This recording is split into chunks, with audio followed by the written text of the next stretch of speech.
आज हम जोधपुर शहर के प्राचीन परकोटे को पार कर चांद पॉल से बाहर आकर यहाँ एक रामेश्वर जी का मंदिर, सूरज कुंड और रघुनाथ बावड़ी दिखाते हैं। ये किला और किले से जो पहले प्राचीन जो परकोटा था, उस प्राचीन परकोटा जो है कि ये जो वहाँ पे माता जी का मंदिर है, वहाँ पे नीचे सिंगोड़ियों की बारी है। सिंगोड़ियों की बारी से होकर के यहाँ पे राम पॉल की बारी होकर के जो है यहाँ पे चांद पॉल तक जो है तो ये हिस्सा आता था। फिर ये जो चांद पॉल से होकर के शिवांची गेट वाला जो नया परकोटा जो ये बना हुआ है, ये यहाँ पे बुर्ज बने हुए हैं। ये तो प्राचीन बुर्ज है, ये प्राचीन बुर्ज है जो चांद पॉल से राम पॉल की बारी के बीच का एक बुर्ज है। वहाँ पे जो है सिपाहियों के, वो सैनिकों के रहने का स्थान था। और इसी तरह से ये जो जगह पे बुर्ज बने हुए हैं, ये यहाँ पे ये चौकियाँ थी एक तरह से सैनिकों की बुर्ज पे, और वहाँ पे सैनिकों के साथ जो सामान पड़े रहते थे। और यहाँ से होकर के ये शिवांची गेट जो है ये बुर्ज मिलता है। ये चांद पॉल से बाहर निकलते हैं, यानी कि पुराना शहर जो चांद पॉल के भीतर स्थित था, उससे चांद पॉल गेट से बाहर निकलते हैं तो एक चौक आता है, इसका नाम है गोहर चौक। तो गोविंद जी भाई साहब ने बताया कि गोहर जगह वो होती है जहाँ गायों के चरने का स्थान होता है, तो इसलिए यहाँ पहले गायों के चरने का स्थान था, इसलिए इसका गोहर चौक था।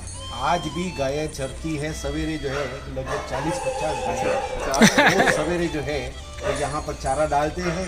ये जहाँ पे हम खड़े हैं ये है सूरज कुंड। ये है सूरज कुंड है।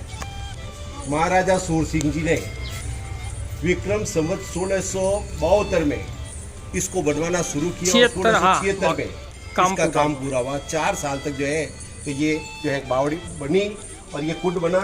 इस कुंड का उस समय उपयोग जो था वो रामेश्वर जी के मंदिर में जल चढ़ाने के लिए जो है। ये इस सूरज कुंड की जाली के अंदर से लिया गया दृश्य है। अभी पानी लबालब भरा हुआ है, थोड़ा बहुत कचरा पड़ा है, लेकिन यहाँ एक निवासी मकसिंह ने बताया कि इस पानी को अभी सप्लाई में वाटर वर्क्स द्वारा भेजा जाता है। आपका नाम क्या है? मेरा नाम मकसिंह है। मकसिंह जी बताइए आप यहाँ के बारे में कुछ जानकारी, चांद पॉल से बाहर के बारे में। यहाँ जो आपके एरिया है ना, ये चांद पॉल जी, ये सिटी ब्लू सिटी है। मतलब हमारे यहाँ शूटिंग कोई भी होती है ना, तो हमारे यहाँ पे होती है चांद पॉल।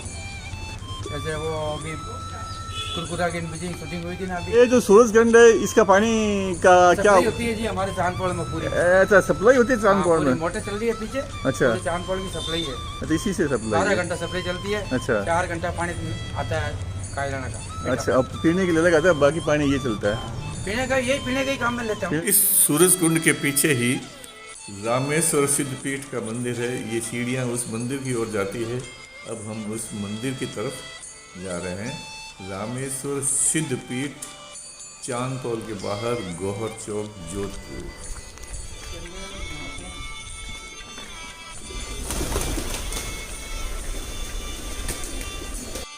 यह सूरजकुंड बावड़ी है जो ऊपर लोहे की जाली से ढकी हुई है, और इसके अंदर तो 7 पौले बनाते हैं। ये जैसे पौले हैं, ये पौले ढकी हुई है और ये लोहे की जाली से ढकी हुई है ताकि अंदर कचरा नहीं पड़े। जाली थोड़ी सी खोल के रखनी पड़ती है कबूतरों के लिए।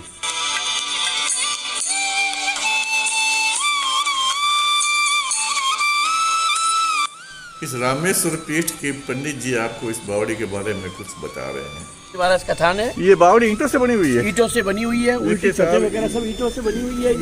ये जो ऊपर तो पत्थर है, लेकिन नीचे उल्टी छत वगैरह ईंटों से बनी, और ये ईंटें पानी से गल भी नहीं रही है। नहीं। और ये सूर सिंह जी का थान है। अंदर सूर सिंह जी का थान है, जहाँ आज से करीब 30 साल पहले तक तो लोग यहाँ राजपूत वर्ग लोग जो हैं यहाँ आके जागरण वगैरह करते थे और यहाँ उनके चढ़ाते थे।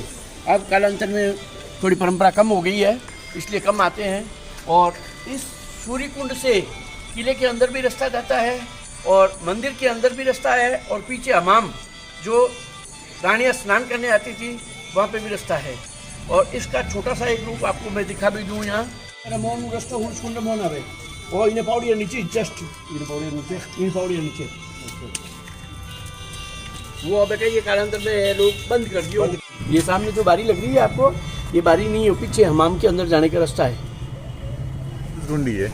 ये हमारा जो चांद पॉल का मशहूर मंदिर रामेश्वर नाथ का मंदिर, चांदपोल का खुद मशहूर मंदिर। रामेश्वर सिद्ध पीठ जो चांदपोल का मशहूर मंदिर है। रामेश्वर जी का जो ये मंदिर है, ये सबसे पहले यहाँ पर एक जीवित समाधि है संत महात्मा की।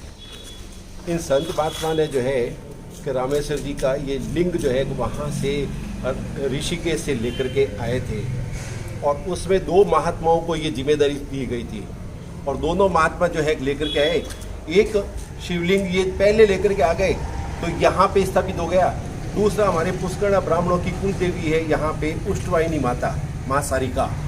तो वो पीछे वाले जो संत आए वो लिंग लेकर के वो काशी विश्वनाथ से लेकर के आए थे, तो वो जो है हमारे कुल देवी उष्टवाहिनी माता के मंदिर में उसको स्थापित कर दिया। वो काशी विश्वनाथ से लेके आए थे, और काशी और जो है ये ऋषिकेश से जो है ये ऋषिकेश से लेके आए। अच्छा अच्छा। तो मंदिर में प्रवेश करते ही सामने उन महात्मा जी की समाधि है जो ये लिंग लाए थे।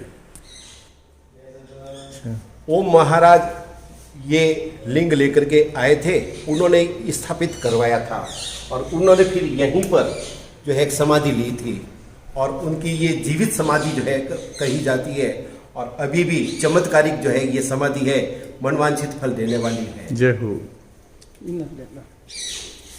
शिलालेख। इस समाधि में ये जो ऋषि महाराज की जो तस्वीर बनाई है ये ओम महाराज की है जो शिवलिंग लेके आए थे, और ये समाधि के ऊपर ये शिवलिंग स्थापित है, और ये ऋषि महाराज का चित्र भी स्थापित है। तो ये ओम महाराज की समाधि है। इतिहास की किताब में चांदपोल से बाहर सूरज कुंड के पास रामेश्वर शिवालय सिद्धपीठ की इतिहास इस प्रकार लिखा है कि यहाँ स्थापित शिवलिंग को ज्योतिर्मय लिंग माना जाता है, जिसे ईस्वी 1250 में एक तपस्वी अपने साथ लाए। महात्मा ने इसी स्थान पर जीवित समाधि ली थी जो मंदिर के आंगन में विद्यमान है, जो हमने देखी है। राव मालदेव के समय 1538 में सेठ रामा माहेश्वरी मूथा ने यहाँ एक छोटा मंदिर बनवाया। ईस्वी 1544 में शेरशाह सूरी की पठान सेना ने इस मंदिर पर आक्रमण किया। ईस्वी 1615 में राजा सूर सिंह ने मंदिर का पुनर्निर्माण करवाया तथा सूरज कुंड नामक बावड़ी तथा एक स्नानगार का निर्माण करवाया। ईस्वी 1644 में इस मंदिर में शिव पंचायत तथा अन्य देवी देवताओं की प्राण प्रतिष्ठा की गई। वर्तमान मंदिर का निर्माण ईस्वी 1651 में महाराजा जसवंत सिंह प्रथम ने करवाया था। महाराजा अजीत सिंह के काल में नवाब तेबर बेग ने मंदिर पर हमला किया तो पुजारी जगन पुरुष ज्योतिर्लिंग को अपने घर ले गए। ईस्वी 1844 में महाराजा तखत सिंह, ईस्वी 1876 में महाराजा जसवंत सिंह द्वितीय तथा बाद में महाराजा उमेश सिंह के शासनकाल में इस मंदिर में अनेक निर्माण हुए। यह ज्योतिर्लिंग तुरंत फलदायी माना गया है। अब इस मंदिर के पुजारी जी इसके इतिहास के बारे में क्या कहते हैं, चलो पुजारी जी के मुख से ही सुनते हैं। मेरा नाम मनमोहन बोरा मनु महाराज, मैं यहाँ का पुश्तैनी पुजारी। भगवान राम के समय में शिवलिंग लाया गए थे दो, एक ऋषि के द्वारा। अच्छा जी। जिन ऋषि की समाधि बाहर चौक में स्थित है जी, शिव समाधि है जी। ये भगवान राम के समय में शिवलिंग आए थे। और राम मतलब क्या है कि एज पर जब वनवास हुआ था उनको, तब वो वहां से निकले। तो कई लोग क्वेश्चन करते हैं कि राम इधर इस क्षेत्र में कैसे आए, तो उसका भी प्रमाण है कि अपने जोधपुर में चौका गांव, इसके पास में बदरेचिया तीर्थ है जो गोविशैल परिक्रमा के अंदर आता है जी। तो वहाँ उसका नाम बदरेचिया इसलिए पड़ा कि राम जी को जब यहाँ सूचना मिली कि आपके पिताजी का स्वर्गवास हो गया है, तब यहाँ पर वो भद्र हुए थे, यानी उन्हें संस्कार किया था। अच्छा। इसलिए अपने मारवाड़ी भाषा में भद्र कहते हैं। किसी के पीछे शांत होते हैं, शांत होने के बाद में जो बाल हो चुका था उसको भद्र कहते हैं। तो भद्रेश्वर तीर्थ नाम से स्थापित हुआ। वहाँ से राम जी और वो ऋषि इस क्षेत्र में आए। इस क्षेत्र में पीछे भी एक खाई थी और आगे भी एक खाई थी। तो पीछे की खाई तो अपने राजकीय कोष से रघुनाथ जी की बावड़ी के नाम से निर्माण हुआ। रघुनाथ भंडारी जो कोषाध्यक्ष थे वहाँ पे, राज के कार्यवाहक थे, उन्होंने अपने नाम से ये पावड़ी राजा जी को कह के बनवाई। और आगे की जो खाई थी उसको सूर्य कुंड के नाम से राजा सूर्य सिंह ने बनवाया। और ये मंदिर निर्माण मंडोर राजधानी थी उस समय में ये निर्माण हुआ, जोधपुर के किले का अता पता भी नहीं था। अच्छा, उस समय से ऋषियों की उम्र हजारों साल की होती थी, तो वो ऋषि जो है यहाँ कई हजारों साल तक तपस्या की ऋषि ने। और उसके बाद में मतलब क्या है कि ऋषि को जोड़े से आदेश हुआ कि भाई ये हम यहीं रहेंगे, भगवान महादेव का आदेश हुआ कि हम यहीं रहेंगे। तो ऋषि ने इस शिवलिंग को यहाँ पर स्थापित करके भगवान राम के द्वारा जलाभिषेक करवा के रामेश्वर नाम रखा गया। इसके साथ में एक लाल रंग का शिवलिंग और था, जिसको जोधपुर के राजा के द्वारा नेपाल स्टेट नंबर 2 में भेजा गया। वो वहां पर मनकामेश्वर नाम से प्रसिद्ध हुआ। ये रामेश्वर का पुराना प्राचीन इतिहास है। तो जब मंडोर राजधानी थी, राजा को दृष्टांत हुआ कि भाई तेरे राज्य में हम आए हैं, हमारा स्थापित कर लो। तो राजा ने पता किया कि कहाँ आए हो, क्या है। तो राजा से कहा गया कि भाई तेरे किले से दक्षिण की तरफ, मंडोर से ये दक्षिण क्षेत्र आता है, दक्षिण की तरफ शिव का मंदिर है, शिव स्थापित है झुमड़ी के अंदर। और उसके सामने पूर्व दिशा में वीर भाकरी, ये जो अभी किले का जो भाकर है इसको वीर भाकरी कहते थे उस समय में। और इसके अंदर नीचे चिड़ियानाथ जी की गुफा भी कहलाती है। तो वहां पर राजा जब यहाँ ढूंढने आए थे, यहाँ हमारे पूर्वज बैठे पूजा कर रहे थे, हमारे पूर्वजों से कहा गया कि भाई ये शिवलिंग रामेश्वर नाम से स्थापित है और सदियों पुराना राम के समय में स्थापित हुआ है। तब राजा ने इस मंदिर का निर्माण के लिए योजना बनाई तो इसके पीछे एक बड़ा हॉल है और ये आकृति, ये गुम्बद बना हुआ है, ऐसा का ऐसा गुम्बद जस्ट इसके पीछे बना हुआ था। तो राजा ने क्या है कि वो मंदिर बनवाया। मंदिर बनवाने के बाद में क्या है कि स्थापित करने के लिए अब वापस बुलाया गया। तो भगवान शिव का आदेश हुआ कि नहीं, मैं तो जहाँ पर आके बैठा था वहीं पर रहूंगा। शिव मंदिर निर्माण हो रहा था उस समय में शिवलिंग को हमारे बड़ेरे को अपने घर पे लेके गए थे। आज भी उनके घर में रामेश्वर जी का माड़िया नाम से प्रसिद्ध है। वहां से लेके आए, जब अब ये बाहर से भैरव जी का लीला कहलाता है चौराहे पर, यहाँ पर आते उनको लघुशंका हुई। लघुशंका होते होते यहाँ आते आते तो बस ऐसा हो गया कि निकलने वाले थे, यहाँ पर वापस विराजमान करके वो क्या है कि स्नान करके वापस आए और शिवलिंग को वापस ऊपर स्थापित करने के लिए जाना चाहते थे। तो शिव से आवाज आई कि भाई हम तो यही रहेंगे। तो ये पीछे का मंदिर का जो बना हुआ है वो भाग ऐसे कैसे रह गया, पीछे एक गणपति की स्थापना होकर रह गई, बाकी ऐसे रह गया। और उसके बाद में यह शिवलिंग कई वर्षों तक यहाँ ऐसे ही पूजा गया। फिर वापस जो हमारे घर पे भेजा गया और इसका निर्माण, इस गुम्बद का निर्माण हुआ। और यहाँ पर यथाविधि जो संबंध वगैरह लिखी हुई है बाहर, उस समय में ये मंदिर का निर्माण हुआ। उस समय राजकीय क्षेत्र से राजा महाराज ने हमारे परिवार को पुजारी नियुक्त किया। उसके पहले तो हमारे पुजारी शुरू से ही चलते आए हैं। अखंड ज्योति है, 250 साल से ऊपर हो गए इसको। ये शिव मंदिर में अखंड ज्योति है जो 250 साल से जल रही है। प्राचीन, आज के भारत में सबसे प्राचीन शिव संप्रदाय का मंदिर कहलाता है। इसके नियम और श्वेत मंदिर रामेश्वर के नियम एक समान है। श्वेत मंदिर रामेश्वर में भी भगवान शिव का श्रृंगार चंदन इत्यादि से संध्या के समय होता है, मध्याह्न काल में नमस्कार एवं सुबह केवल भस्म लगाए ही रहते हैं।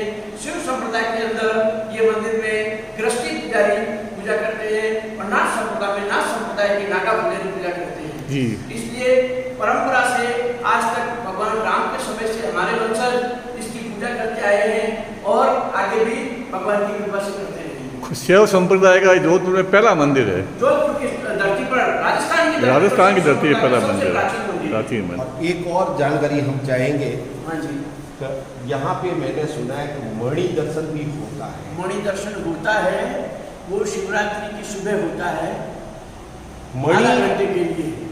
ओरिजिनल मणि जी इस मंदिर की जो है धरोहर के रूप में आज भी इनके पूर्वजों के जो है धरोहर के रूप में इनके पास विद्यमान है।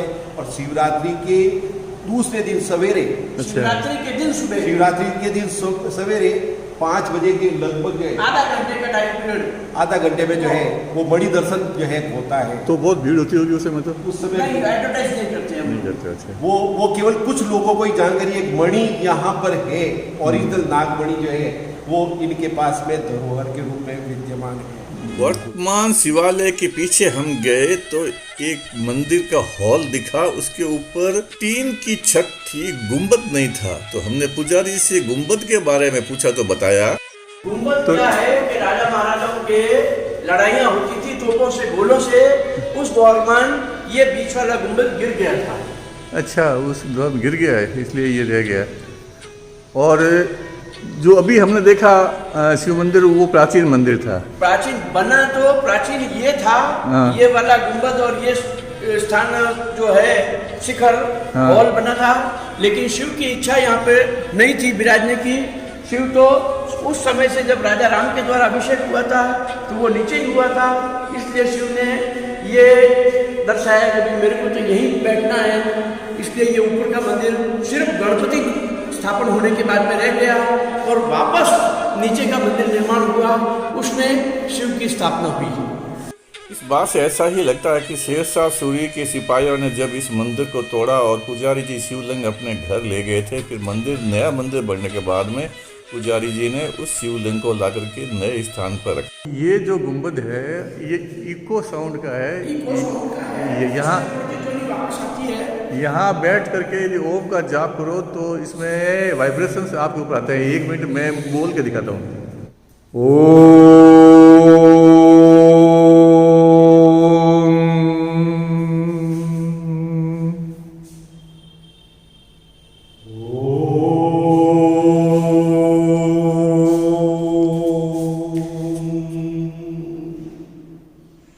ये ओम के वाइब्रेशंस ऊपर से गुंबद से उस साधक के ऊपर बरसते हैं तो वो साधक ओम मंत्र से ओतप्रोत हो जाता है।